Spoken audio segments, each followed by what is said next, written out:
السلام علیکم ورحمۃ اللہ وبرکاتہ. نحمده ونصلي على رسوله الكريم. أما بعد،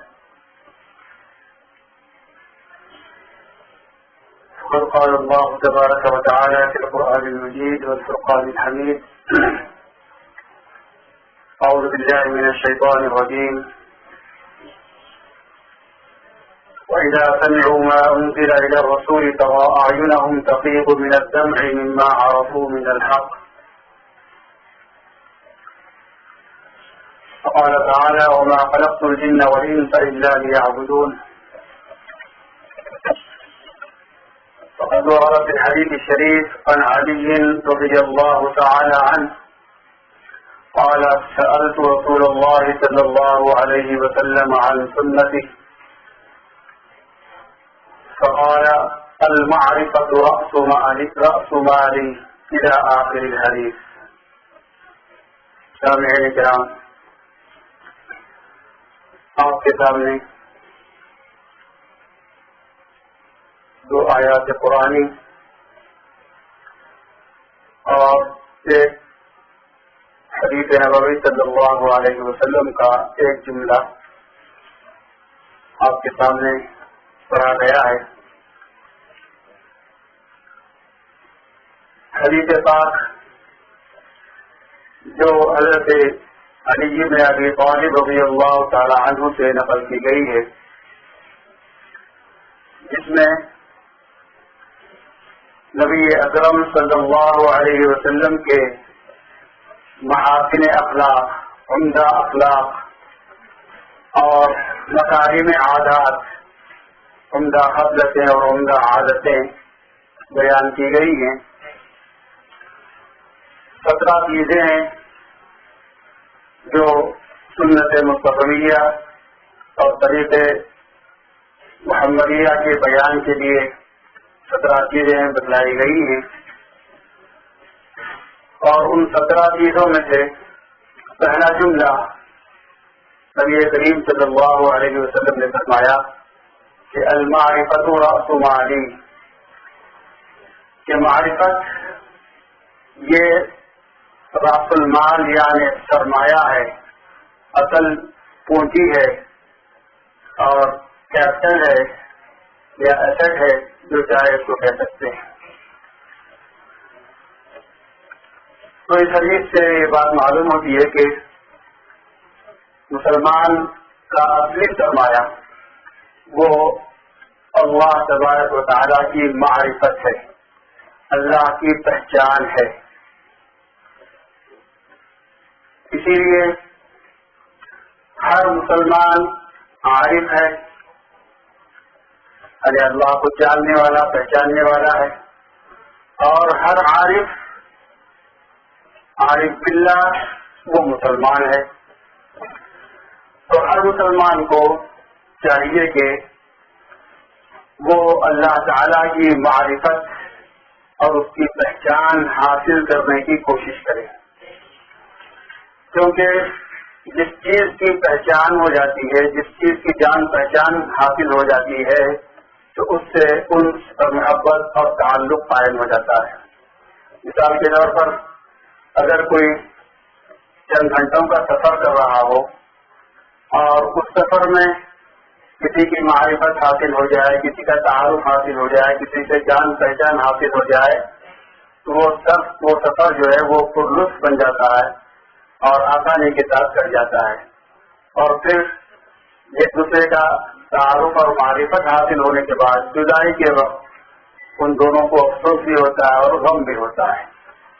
جب ایک چند گھنٹوں کے سفر سے جو معرفت حاصل ہو جاتی ہے انسان کو، تو اس کی اتنی بڑی وقات ہے، اس کی اتنی بڑی اہمیت ہے، پھر اس کے بعد اس سے تعلق بھی باقی رہتا ہے، اس سے رابطہ بھی رہتا ہے، فون پہ باتیں بھی ہوتی ہیں، آنا جانا بھی اس کے ساتھ لگا رہتا ہے.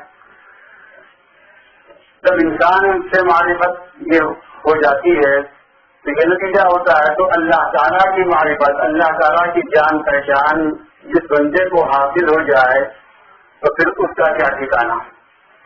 اسی لیے کہا گیا ہے کہ یہ معرفت کا جان پہچان کا جو دریا اور سمندر ہے اس کا کوئی ساحل اور کنارہ نہیں ہے. اسی لیے کہا گیا ہے کہ ما عرفنا کا حق کا معرفتک، اے اللہ ہم نے تجھ کو جانا پہچانا نہیں ہے جیسے کہ تجھ کو جاننے اور پہچاننے کا حق ہے. ما عرفنا کا حق کا معرفتک. تو اسی معرفت کو اللہ تعالیٰ کی اسی معرفت کو اسی پہچان کو حدیث شریف میں راس المال کہا گیا ہے. اور راس المال وہ کیپٹل ہوتا ہے، وہ سرمایہ ہوتا ہے کہ جس کے بغیر کوئی تجارت کوئی بزنس ہو ہی نہیں سکتا، جو اصل پونجی ہوتی ہے. تو معرفت کے جو معنی آتے ہیں وہ ایک دوسرے کو شناخت کرنا، آئیڈینٹیفیکیشن کے آتے ہیں، جاننے کے آتے ہیں، پہچاننے کے آتے ہیں. اور اس کا آگے اس کی ضد انکار ہے. چنانچہ قرآن مجید میں کہا گیا ہے کہ یعرفون نعمت اللہ ثم ینکرونہا، اللہ تعالیٰ کی نعمتوں کو پہچانتے ہیں پھر ان کا انکار کرتے ہیں، ان کو ریفیوز کرتے ہیں. یعرفون نعمت اللہ ثم ینکرونہا. اسی طرح اور بھی مختلف آیتوں میں قرآن پاک کی معرفت کا لفظ آیا ہے. الذین آتیناہم الکتاب یعرفونہ کما یعرفون ابناءہم. اہل کتاب نبی کریم صلی اللہ علیہ وسلم کو ایسے جانتے ہیں، ایسے پہچانتے ہیں جیسے کہ وہ اپنے بیٹوں کو جانتے ہیں، پہچانتے ہیں. بیٹوں کی پہچاننے میں کوئی مشکل نہیں پیش آتی، کوئی شک اور شبہ اور ڈاؤٹ نہیں ہوتا. اسی طرح نبی کریم صلی اللہ علیہ وسلم کو اہل کتاب جانتے تھے کہ وہ نبی آخر الزمان ہیں، نبی برحق ہیں، اللہ تعالیٰ کے سچے نبی ہیں، لیکن اس کے باوجود بھی وہ انکار کیا کرتے تھے. تو جاننے اور پہچاننے کے لیے جان پہچان جس کو معرفت کہا جاتا ہے، ڈکشنری میں لغت میں دو الفاظ ملتے ہیں. ایک لفظ ہے علم کا، علم کے معنی جاننے کے آتے ہیں، اور دوسرا لفظ ہے معرفت کا جس کے معنی پہچان کے آتے ہیں. تو ان دونوں کو ملا کر کے بڑی فلاں سے جان پہچان ہو گئی. آپ کی فلاں سے جان پہچان ہے کیا؟ اس طرح کی جملے جو ہے استعمال کیے جاتے ہیں. تو اللہ تبارک و تعالیٰ نے ان دونوں الفاظ کو قرآن پاک میں استعمال فرمایا ہے. علم کے الفاظ کو بھی استعمال فرمایا ہے اور معرفت یعنی پہچان کے الفاظ کو بھی اللہ تعالیٰ نے قرآن پاک میں استعمال فرمایا ہے. ایک جگہ ارشاد باری ہے کہ فاعلموا انما انزل بعلم اللہ وان لا الہ الا هو. جان لو کہ یہ قرآن پاک اللہ تعالیٰ کے علم سے نازل کیا گیا ہے، وان لا الہ الا هو، اللہ کے سوا کوئی معبود نہیں ہے. اسی طرح دوسری جگہ فرمایا کہ انزلہ بعلم، اللہ نے یہ کتاب اپنے علم سے نازل فرمائی ہے. اور اسی طرح کہا گیا کہ قل رب زدنی علما، اے میرے پروردگار میرے علم میں زیادتی فرمائی. اور اسی طرح معرفت کے الفاظ بھی قرآن پاک میں استعمال کیے گئے ہیں. سورہ فاتحہ کی ابتدائی آیات ہے وَإِذَا سَمِعُوا مَا أُنزِلَ إِلَى الرَّسُولِ تَرَىٰ أَعْيُنَهُمْ تَفِيضُ مِنَ الدَّمْعِ مِمَّا عَرَفُوا مِنَ الْحَقِّ. جب انہوں نے اللہ کا کلام سنا جو رسول پر اتارا گیا تو ان کی حالت یہ ہو گئی کہ ان کی آنکھوں سے آنسو جاری ہو گئے، ان کی آنکھوں سے آنسو بہتے ہوئے دکھائی دینے لگے. اور اس کی وجہ یہ تھی کہ انہوں نے حق کو جان لیا تھا، حق کو پہچان لیا تھا. مما عرفوا من الحق، حق کو جان لیا تھا، پہچان لیا تھا، اس وجہ سے ان کی آنکھوں سے آنسو جو ہے جاری ہو گئے. اسی طرح قرآن پاک میں ارشاد ہے کہ وَيَوْمَ نَحْشُرُهُمْ كَأَن لَّمْ يَلْبَثُوا إِلَّا سَاعَةً مِّنَ النَّهَارِ يَتَعَارَفُونَ بَيْنَهُمْ. جس دن ہم سب کا حشر کریں گے، سب کو جمع کریں گے، تو وہ اس دن ایسا محسوس کریں گے قبر سے اٹھائے جانے کے بعد کہ لم يلبثوا الا ساعة من النهار، کہ دن کا کچھ حصہ ہی وہ اپنے قبروں میں رہے ہیں، حالانکہ سال ہر سال گزر چکے ہوتے ہیں. يتعارفون بينهم، وہ آپس میں ایک دوسرے کو پہچانیں گے. اسی طرح الذين آتيناهم الكتاب يعرفونه كما يعرفون أبناءهم. تو علم اور معرفت یہ دونوں الفاظ قرآن پاک میں استعمال کیے ہیں، لیکن فرق اتنا ہے کہ اللہ تبارک و تعالیٰ نے اپنے لیے لفظ علم کا استعمال کیا ہے اور بندوں کے لیے لفظ معرفت استعمال کیا ہے. بندوں کے لیے معرفت کا استعمال کیا گیا ہے. تو اس سے اس طرح اشارہ کرنا ہے کہ بندوں کو چاہیے کہ وہ اللہ کی جان پہچاننے میں، اس سے تعلق قائم کرنے میں بندوں کو پوری کوشش کرنی چاہیے. تو اسی لیے وہ مفسرین نے وما خلقت الجن والانس الا لیعبدون کہ انسان کی پیدائش کا مقصد یعبدون ہے. یعبدون کا مطلب تاکہ وہ اللہ کی عبادت کریں. تو جہاں عبادت یعبدون کی تفسیر میں مفسروں سے جو اقوال نقل کیے گئے ہیں ان میں حضرت مجاہد رحمۃ اللہ علیہ سے یہ قول نقل کیا گیا ہے کہ لیعبدون کا مطلب لیعرفون، انسان کی تخلیق کا، انسان کو پیدا کرنے کا مقصد اور منشا صرف کیا ہے، وہ یہ ہے کہ اللہ کی معرفت اس کو حاصل ہو جائے، اللہ کی جان پہچان جو اس کو حاصل ہو جائے. تو پیدائش کا مقصد یہ جان پہچان ہے. لیکن جان پہچان کا طریقہ کیا ہے، جان پہچان کیسے حاصل ہوتی ہے، اس کا طریقہ کیا ہے کہ وہ جان پہچان اللہ تبارک و تعالیٰ کی یہ عبادت کے ذریعے، اطاعت کے ذریعے، ان کے احکام کے تعمیل کے ذریعے، ان کے بتلائے ہوئے راستے پر چلنے کے ذریعے انسان کو حاصل ہوتی ہے.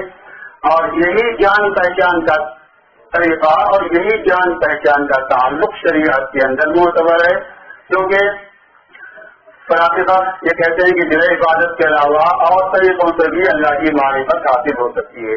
اس لیے لیعبدون کے معنی ہے لیعرفون، تو مطلب یہ ہوا کہ انسان کے پیدائش کا مقصد وہ اللہ تعالیٰ کی معرفت اور جان پہچان کا حاصل ہونا ہے، اور وہ حاصل ہوتی ہے اللہ کی عبادت کے ذریعے اور اطاعت کے ذریعے. معرفت کی جو ابتدا ہوتی ہے، شروعات ہوتی ہے، وہ پہلے اپنے نفس سے ہوتی ہے،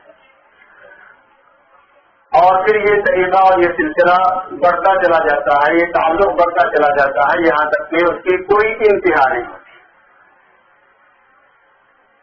اسی لیے کہا گیا ہے کہ من عرف نفسہ فقد عرف ربہ، کہ جو اپنے نفس کو جان لے گا، پہچان لے گا، اس کی حقیقت کو، اس کی ماہیت کو، تو فقد عرف ربہ، وہ اس کو جو ہے اپنے پروردگار کی معرفت، اپنے پروردگار کی جان پہچان حاصل ہو جائے گی. تو معرفت کی ابتدا یہ اپنی ذات سے، اپنے نفس سے شروع ہوتی ہے، اور اس طرح شروع ہوتی ہے کہ انسان جب اپنی ذات سے غور کرتا ہے اور اس کی اصل پر غور کرتا ہے کہ میری حیثیت کیا تھی، میری پیدائش کس طریقے سے ہوئی، کس ذریعے سے ہوئی، کس چیز سے ہوئی، اور یہ ساری حقیقتوں پر غور فکر کرتا ہے، تو وہ اپنے دل سے پکار اٹھتا ہے کہ یقیناً کوئی نہ کوئی جو ہے احسن الخالقین ہے، اس کا جو پیدا کرنے والا ہے. اور ایک طرف انسان اپنی سارے عیوب کو، اپنی کوتاہیوں کو، اپنی کمزوریوں کو، اپنی عاجزی کو محسوس کرتا ہے، اور دوسری طرف ایک ناپاک نسخے کو بہترین شکل دینے والے کی ذات پر غور کرتا ہے، تو اس کے جمالات، اس کے کمالات، اس کے احسانات، یہ ساری چیزیں جو ہے اس کو جو ہے یاد کیا جاتی ہیں. تو ابتدا اپنی ذات سے ہوتی ہے، اور انتہا جو ہے اس کی معرفت پر جا کر ہوتی ہے.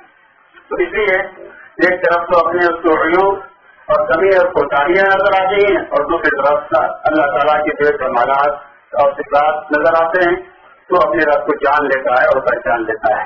تو اس لیے سعید، خوش نصیب، گڈ لک وہی ہے کہ جس کے شعور کا آغاز خود اپنے عیبوں کی شناخت سے ہو، خود اپنے عیبوں کی معرفت سے ہو، اپنے عیبوں کی جان پہچان سے ہو. جیسا کہ قرآن مجید میں بھی ہے اور اس کے ساتھ ساتھ انجیل میں بھی ہے کہ حضرت آدم علیہ السلام نے جب جنت میں یہ محسوس کیا کہ ان کا جسم ننگا ہو گیا ہے، جو جنتی لباس تھا وہ اتار دیا گیا ہے، تو اپنا عیب نظر آیا، اپنے عیب کی جان پہچان اور معرفت حاصل ہوئی. تو فتبقا یخصفان علیہما من ورق الجنہ، تو درخت کے جو پتے تھے، جنت کے باغوں کے درخت کے جو پتے تھے، اس کو ٹانپ چاٹ کر کے اپنے جسم کو، اپنے عورت کو، اپنی شرمگاہ کو ایک دوسرے سے چھپانے لگے. تو اس سے معلوم ہوتا ہے کہ حضرت آدم علیہ السلام نے پہلے اپنے عیب کو دیکھا. تو اس سے اس بات کی تعریف ہوتی ہے کہ انسانیت کے بعد حضرت آدم علیہ السلام نے بھی اپنے عیوب سے جو ہے اپنے عیبوں کو دیکھ کر کے اللہ تعالیٰ کی معرفت حاصل کرنے کی کوشش کی تھی، اور اپنے عیب کو دیکھ کر کے ان کو دور کرنے کی تدبیریں کی تھی. تو اس لیے انسان کو چاہیے کہ جو بھی آدم کی اولاد ہے کہ وہ اپنے اندر کوئی عیب دیکھے، کوئی کمی دیکھے، کوئی کوتاہی دیکھے، تو اس کو دور کرنے کی کوشش کرے. اس لیے حدیث شریف میں معرفت کو، اللہ تعالیٰ کی معرفت کو راس المال کہا گیا ہے کہ جب انسان اپنے کو عاجز اور بے بس اور قصوروار اور سراپا عیبوں کا مجموعہ تصور کرتا ہے اور رب العالمین کے رب ہونے کا، مالک ہونے کا اور اس کے ذوالجلال ہونے کا، ذوالجمال ہونے کا، ذوالکمال ہونے کا، ذوالنوال ہونے کا اور اس کے قادر مطلق ہونے کا تصور کرتا ہے تو پھر اس کو اللہ تعالیٰ کی معرفت، اللہ تعالیٰ کی جان پہچان حاصل ہو جاتی ہے. اور یہی معرفت اور یہی احساس اور یہی شعور بندے کے لیے ہادی راہ بن جاتا ہے، ہدایت اس کو جو ہے نصیب ہو جاتی ہے اور وہ صراط مستقیم پر چلنے لگتا ہے جن پر خدا کا انعام ہے. تو عارف ہر مسلمان کو ہونا چاہیے اور ہر مسلمان عارف ہے. عارف کی صفات کیا ہے، عارف کون کہلاتا ہے، عارف کو کیسے ہونا چاہیے، تو اس کے بارے میں اکابرین نے، اہل اللہ نے نشانیاں لکھی ہیں کہ انہ لا یطالب، عارف کا کوئی ڈیمانڈ نہیں ہوتا، عارف کا کوئی مطالبہ نہیں ہوتا، کوئی تقاضا نہیں ہوتا کہ بھائی کیا چاہتے ہو، آپ کی چاہت، کیا چاہیے آپ کی مرضی، کیا کھاؤ گے جو آپ کھلائیں گے، کیا پہنو گے جو آپ پہنائیں. تو اس کا کوئی مطالبہ اور اس کا کوئی ڈیمانڈ تقاضا وغیرہ نہیں ہوتا. اور دوسری عارف کی پہچان یہ کہ لا یقاتل، وہ کسی سے جنگ و جدال، لڑائی جھگڑا گرایانی چیزوں میں الجھتا نہیں. لا یقاتل، جب کسی سے جھگڑا نہیں کرتا، جھگڑا شخص نہیں ہوتا. اسی طرح کسی علامت یہ بتلائی گئی کہ لا یعاتب، اس کو غصہ نہیں آتا. اور چوتھی چیز یہ بتلائی گئی ہے کہ لا یرا لہو علی احد فضلا، کہ اپنے کو سب سے کمزور سمجھتا ہے، اپنے کو سب سے ناکام سمجھتا ہے، کوتا سمجھتا ہے اور دوسروں کو اپنے سے افضل سمجھتا ہے، اپنے سے بہتر سمجھتا ہے. اپنے آپ کو جو ہے ڈینگی نہیں مار سکے، میں ایسا ہوں مجھے معرفت حاصل ہو گئی. یہ عارف کی نشانی ہے کہ وہ اپنے آپ کو سب سے کمزور، کمتر سمجھتا ہے. اور اسی طرح عارف وہ شخص ہے کہ اپنا حق نہیں جتاتا کسی پر، لاؤ بھائی میرا آپ پر میرا یہ ہے، آپ یہ دیجیے، آپ یہ کیجیے، آپ میری خدمت کیجیے. تو عارف جو ہے اپنا کسی دوسرے پر حق نہیں جتاتا، اپنی برتری نہیں جتاتا اور اسی طرح اپنا حق نہیں جتاتا. اور جس کو اللہ تعالیٰ کی معرفت حاصل ہو جاتی ہے تو اس کی زندگی خوشگوار اور زندگی مزیدار اور خوش عیش وہ ہو جاتا ہے. اور اس سے ہر چیز ڈرنے لگتی ہے، ہر چیز کانپنے لگتی ہے، ہر چیز خوف کرنے لگتی ہے اور مخلوقات کا خوف اس کے دل سے نکل جاتا ہے. کسی مخلوق نہیں کرتا، کسی کی مرامت کی کوئی پرواہ نہیں کرتا اور صرف اللہ سے مانوس ہو جاتا ہے، اللہ سے متعلق ہو جاتا ہے. تو عارف وہ شخص کہلاتا ہے کہ جس کے معرفت کے نور پر ورع کا نور، تقوی کا نور، پرہیزگاری کا نور غالب ہو اور جس کا ظاہر اور باطن یہ دونوں کے دونوں ایک ہوں اور اللہ کی نعمتوں کی فراوانی، اللہ تعالیٰ کی طرف سے مسلسل نعمتیں اس کو جو ہے ناشکری پر اور حرام کاری پر اور اس سرمایہ کو حرام میں مشغول کرنے پر جو نہیں اٹھاتی، بلکہ ہر نعمت پر وہ اللہ تعالیٰ کا شکر کرتا ہے. کیونکہ جب مال و زر کی زیادتی ہو جاتی ہے، دولت کی فراوانی ہو جاتی ہے تو انسان انسان طاغی بن جاتا ہے، سرکش بن جاتا ہے. رجعوا کو اللہ تعالیٰ کی طرف جانا ہے. تو اس لیے جب اللہ تعالیٰ کی معرفت کاملہ کی نعمت حاصل ہو جائے تو اس کے بعد ناشکری ہو تو پھر ایسے لوگوں کے لیے کہا گیا کہ یضاعف لہ العذاب ضعفین، ان کو دگنا عذاب دیا جائے گا کیونکہ یہ جاننے والے ہیں، یہ اللہ سے تعلق والے ہیں تو ان کا عذاب بھی جو ہے ڈبل ہو جائے گا. تو بہرحال عارف وہ شخص ہوتا ہے کہ جس کی صحبت سے، جس کی مجالست سے، جس کی ہمنشینی سے آدمی کو جو اچھی چیزیں حاصل ہوتی ہیں. ایک تو یہ کہ جو آدمی شک والا ہو اس کو یقین کی کیفیت حاصل ہو جاتی ہے. جس کو شک ہوتا ہو کسی بھی بات میں تو اس کو اللہ تعالیٰ پر یقین اور اعتماد جو ہے حاصل ہو جاتا ہے.